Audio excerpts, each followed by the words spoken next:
ভাই আমার, জীবনে যখন বারবার কষ্ট আসে, মানুষ যখন বুঝতে চায় না, তখন মনে রেখো আল্লাহ সব দেখেন, সব জানেন।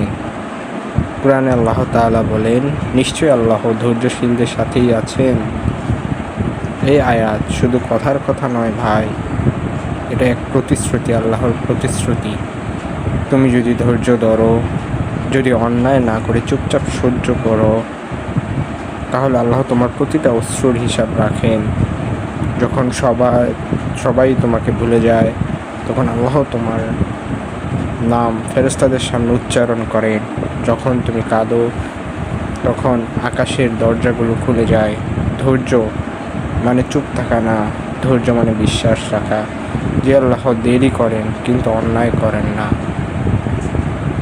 তুমি শুধু ধরে রেখো এই বিশ্বাসটা, একদিন আল্লাহ এমনভাবে পুরস্কার দেবেন যেভাবে তুমি কল্পনাও করোনি।